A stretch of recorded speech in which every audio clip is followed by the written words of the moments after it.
அன்பு தமிழ் நெஞ்சங்களுக்கு வணக்கம். ஃபர்ஸ்ட் ஷோ நிகழ்ச்சிக்கு உங்களை அன்போடு வரவேற்கின்றேன். இன்றைய ஃபர்ஸ்ட் ஷோ நிகழ்ச்சியில பாம் திரைப்படத்தின் திரை விமர்சனத்தை தெரிந்து கொள்ள போகிறோம். வாங்க நிகழ்ச்சிக்கு போவோம். ஜாதியால் பிரிந்து கிடக்கின்ற இரண்டு கிராமங்களை ஒன்றிணைக்கும் ஒரு பிணத்தின் கதைதான் இந்த படத்தின் கதை. உயர்ந்த மலை, அதற்கு கீழே ஒரு அழகான கிராமம். அந்த ஊரின் பெயர் களக்கண்மாய்ப்பட்டி. அந்த ஊருக்கு கோயில் திருவிழா வரும். கோயில் திருவிழா எப்படின்னாக்க மலை மேலே ஏறி ஒரு மயில் கூவும். அதற்கு அடுத்து 48 மணி நேரம் கழித்து அந்த மலையிலிருந்து பிரகாசமாக ஜோதி தெரியும். அந்த ஜோதியை எல்லோரும் வணங்குவார்கள். கிராமமே கொண்டாடும், குதூகலிக்கும். அப்படி அழகாக இருக்கின்ற அந்த கிராமத்தில் திடீர்னு ஒரு நாள் மலையிலிருந்து ஒரு பாறை உருண்டு விழும். ரெண்டா உடையும். அது மட்டும் ரெண்டா உடையல, கிராமமும் ரெண்டா உடைஞ்சிரும். களப்பட்டி கம்மாய்ப்பட்டி என இரண்டு ஊராக பிரிகிறது.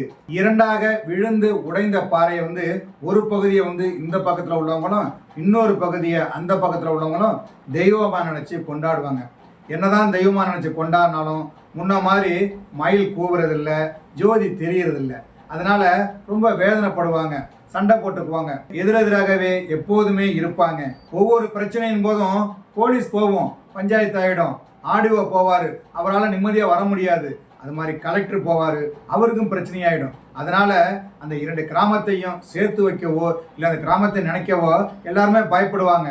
இந்த நிலையில அந்த ரெண்டு ஊரும் ஒன்னா இருக்கணும், சந்தோஷமா வாழணும், எல்லா உதவியும் அதாவது கவர்மெண்டோட உதவியெல்லாம் நமக்கு கிடைக்கணும் அப்படின்னு நினைக்கக்கூடிய பேசக்கூடிய ஒரு கேரக்டர் கதிரேசன். அந்த கதிரேசன் திடீர்னு இறந்துருவார். அவர் இறந்ததும் எல்லாரும் அதிர்ச்சி ஆயிடுவாங்க. இந்த மாசம் கோயில் திருவிழா மாசம், அதனால பாடியை வீட்டில் வைக்கக்கூடாது, எடுத்துட்டு போன்னு சொல்லிடுவாங்க. இன்னொரு பகுதி எடுத்துட்டு போனா அவங்க சொல்லுவாங்க, ஊருக்குள்ள கொண்டு வராதிங்க, ஏன்னா கோயில் திருவிழா டைமு அப்படின்னு சொல்லுவாங்க.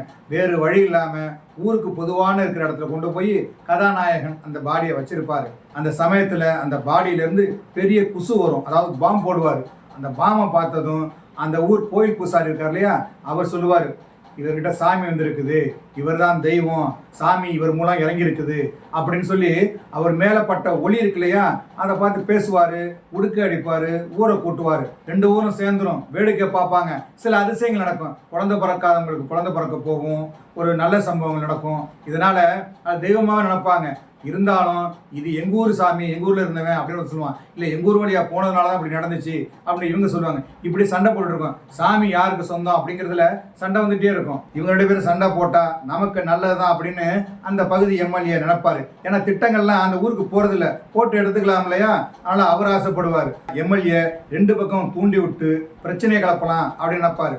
போறவனும் அந்த பணத்தை பார்த்து சாமின்னு நினைக்க ஆரம்பிச்சிடறான். எப்படியோ சாமி ரொம்ப நாளைக்கு பிறகு இவர் உருவத்துல வந்திருக்குது, அதனால நாம அவரை நிம்மதியா மனங்குளிர அனுப்பி வச்சோம்னாக்க நமக்கு ஜோதியா தெரிவாரு அப்படின்னு ஊர் பூசாரி சொல்லுவாரு. இதை கேட்டதும் ஊர் மக்கள் ஒன்று சேர்றாங்க. அதன் பிறகு என்ன நடக்குது அப்படிங்கிறதான் இந்த படத்தோட மீதி கதை.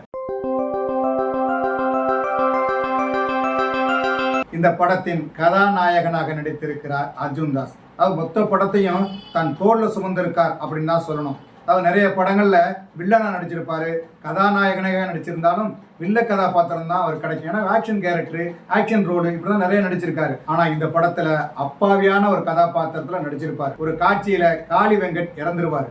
அவர் இறந்த பிறகு நண்பனை தேர்த்துறதுக்காக அவர் அழுவார் பாருங்க.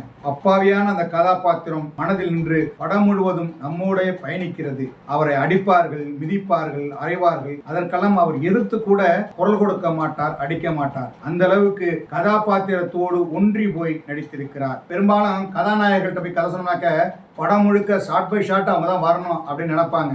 ஆனா இந்த கதையை கேட்டதும் இதுல எனக்கு என்ன இருக்கு அப்படின்னு கேட்டாரான்னு தெரியல. ஆனால் இந்த படத்தை ஒத்துக்கிட்டு நடிச்சது பெரிய விஷயம். ஒரு ஆக்ஷன் ஹீரோ சாதாரணமாக அப்பாவியா இயல்பான பாத்திரத்தில் நடிக்கிறதுங்கிறது சாதாரண விஷயம் இல்லை.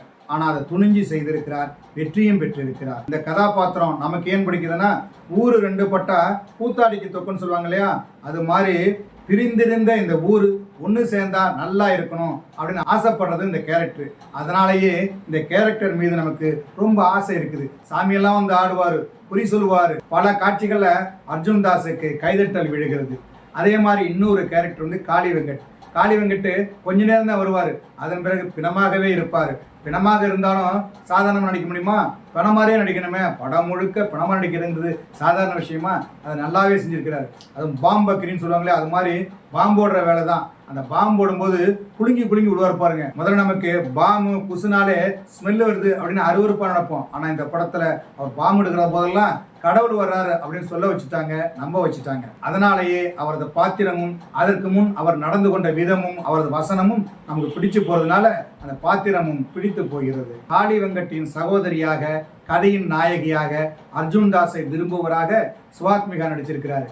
அவருடைய பேச்சு, வசனம் எல்லாமே நம்ம ரசிக்கும்படி தான் இருக்குது. இந்த படத்துக்காக மேக்கப்லேருந்து நடிப்புலேருந்து நிறைய விஷயங்களை மெனக்கட்டு நடிச்சிருக்கிறாரு. அர்ஜுன் தாஸ், காளி வெங்கட் இவங்களுக்கு பிறகு பூசாரி ஒரு முக்கியமான கதாபாத்திரம் நடிச்சிருக்கிறாரு.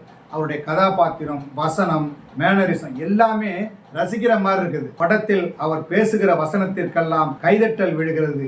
அறியாமை, மூடநம்பிக்கை இவைகளை மொத்தமாக கொண்டுள்ள பாத்திரம். அதை பார்த்ததுமே நமக்கு சிரிப்பு வந்து விடுகிறது. அர்ஜுன் தாஸ், காளி வெங்கட், பூசாரி இவங்களை தாண்டி இன்னொரு கேரக்டர் சிரிக்க வைக்குதுன்னா அவர் யாருன்னா பாலசரவணன். பல படங்கள்ல நகைச்சுவை வேடங்கள்ல நடிச்சவர். இந்த படத்துல யூடியூப் சேனல் நடத்துறவரா, உள்ளூர்காரரா வராரு. வெளியூர் போயிருந்தவர் திடீர்னு ஊருக்கு வந்திருப்பாரு, இங்க நடக்கிற விழாவில் கலந்துக்குவார். ஆனா இங்க சாமி இருக்கிறதையும் இவங்க அடிக்கிற கூத்தையும் பார்த்துட்டு அவரது காட்சிகள் மூலமாகவும் வசனங்கள் மூலமாகவும் சிரிக்க வைக்கிறார். ஊர் பெரிய மனிதராக சிங்கம்புலி, மாவட்ட கலெக்டராக அபிராமி, அரசியல்வாதியாக நாசர் மற்றும் TK, கிச்சாரவி, பூவையார் என படத்தில் நிறைய பேர் நடித்திருக்கிறார்கள். இந்த படத்தினுடைய கதை ஒரு கற்பனை கதை. படத்தினுடைய துவக்கத்திலேயே ஓவியமாக இந்த கதையை சொல்லுவாங்க. பாட்டி பேத்திக்கு சொல்கிற மாதிரி கதை விரியும். அப்போ ஓவியம்லாம் பார்த்தீங்கன்னாக்கா அவ்வளவு அழகாக இருக்கும். ஆனால் அந்த மனிதருடைய வாழ்க்கையை சொல்லும்போது அவ்வளவு பிடிச்சு போகுது. அதன் பிறகு அந்த அழகான கிராமம், அங்குள்ள வீடுகள், மலை, அந்த தெரு, ஆலமரம் இப்படி எல்லாமே மனசுக்கு பிடிச்சு போகுது. அதுக்கு காரணம் கலை இயக்குனர் மனோஜ்குமார். கலை இயக்குனருடைய திறமை படம் முழுக்க இருக்குது. அதாவது ஒரு பொட்டல் காடு ஒரு அழகான கிராமமாக மாறி இருக்குன்னா அவருடைய திறமை தெரியலையா? ஒவ்வொரு பிரமிலும் கலை இயக்குனருடைய திறமை தெரியுது. லைவாக நடப்பது போல கதை அமைந்திருக்கிறது. அதை அந்த கிராமத்திற்கே சென்று பார்ப்பது போல அவ்வளவு யதார்த்தமாக காட்சிகளை அமைத்திருக்கிறார் ஒளிப்பதிவாளர் PM Rajkumar. Editor GK Prasanna காட்சிகளை அவ்வளவு அழகா தொகுத்திருக்கிறார். அதாவது ஒரு ஷாட்டுக்கும் இன்னொரு ஷாட்டுக்கும் இல்லை, ஒரு காட்சிக்கும் இன்னொரு காட்சிக்கும் தாவர தெரியாத அளவுக்கு கதையோடு பயணிக்கின்ற அளவுக்கு எடிட்டிங் செய்திருக்கிறார். இந்த படத்திற்கு இமான் இசையமைத்திருக்கிறார். கிராமத்து படம்னாலே அவருக்கு ரொம்ப பிடிக்கும், அருமையான இசையை தருவார். அது மாதிரி இந்த படத்திற்கு பின்னணி இசையால மெருகேற்றிருக்கிறார். இந்த படத்திற்கு மணிகண்டன் மாதவன், அபிஷேக் சபரீசன் இருவரும் கதை, திரைக்கதை எழுதியிருக்கிறார்கள். மகிழன் வசனம் எழுதியிருக்கிறார். சில நேரங்களில் சில மனிதர்கள் என்கிற படத்தை இயக்கிய விஷால் வெங்கட் இந்த படத்தை இயக்கியிருக்கிறார். ஒரு சின்ன கதையை எடுத்துக்கொண்டு அதில் சுவாரஸ்யமான பிரமாதமான திரைக்கதையை உருவாக்கி ஒவ்வொரு காட்சியையும் ரசிக்கும்படி எடுத்திருக்கிறார். இந்த படத்தினுடைய காட்சிகள்லாம் புதுசா இருக்குது. ஏற்கனவே பார்த்தோம் இல்லையா, அது மாதிரி காட்சிகள் எதுவுமே இந்த படத்துல இல்லை. எல்லாமே புதுசா இருக்கிறதுனால நமக்கு ரொம்ப பிடிச்சு போயிடுது. கடவுள் நம்பிக்கையால், மூட நம்பிக்கையால் பிரிந்து கிடக்கின்ற ஒரு கிராமத்தை சேர்த்து வைக்கின்ற ஒரு பிணத்தையும் அதன் தொடர்பாக நடக்கின்ற சம்பவங்களும் தான் இந்த கதை என்றாலும் காட்சிகளை எடுத்த விதமும் காட்சிகளில் சொன்ன விஷயமும் நமக்கு நெருக்கமாக இருக்கிறது. படம் தொடங்கினதுலேருந்து முடிகிற வரைக்கும் ஒவ்வொரு காட்சியிலும் ஈடுபாடு இருக்குது. நம்ம அதோடு பயணிக்கிறோம். படம் விட்டு வந்த பிறகு கூட நம்ம இந்த அளவுக்கு பேசுறோம்னா கதையில உள்ள இயல்பு, அதை ரசிச்ச விதம் தான். காளி வெங்கட் எப்படியும் பொழைச்சுக்குவாரு அப்படின்னு நான் நினைப்போம். அதெல்லாம் கிடையாது. இயல்பு என்னவோ இதுதான் அப்படின்னு சொல்லி அவர் கடவுளா கூட காட்டல, குணமா தான் காட்டியிருக்கிறாரு இயக்குனர். சாதி, மதம், அது காரணமாக இருக்கின்ற கடவுள் இவைகள் எல்லாமே மனிதனுக்கு எதிரானது தான். அதுதான் பிரித்து வைக்குது. இதெல்லாம் விட்டு வந்தீங்கன்னா ஒன்றா இருக்கலாம், சந்தோஷமாக வாழலாம் அப்படின்னு சொல்கிற கதை தான். அதை ஆன்மீக பார்வையிலும் சரி, மூட நம்பிக்கைகளை எதிர்க்கின்ற பார்வையிலும் சரி, அப்படி ஒரு படமாக இந்த படத்தை கொடுத்திருக்கிறார் விஷால் வெங்கட். நல்ல படங்களை, மாற்று சினிமாக்களை விரும்பி பார்க்கும் ரசிகர்களுக்கு இந்த படம் ரொம்ப பிடிக்கும். என்ன நேயர்களே, பாம் படத்தின் திரை விமர்சனத்தை தெரிந்து கொண்டீர்களா? சரி, தமிழ் வலைக்காட்சியை தொடர்ந்து பாருங்கள். தமிழ் வலைக்காட்சியை லைக் பண்ணுங்க, ஷேர் பண்ணுங்க, கமெண்ட் பண்ணுங்க, சப்ஸ்கிரைப் பண்ணுங்க. தமிழ் வலைக்காட்சியின் புதிய அப்டேட்டுகள் உடனுக்குடன் உங்களுக்கு தெரிய வர அருகில் உள்ள பெல் பட்டனை மறக்காமல் அமுக்குங்க.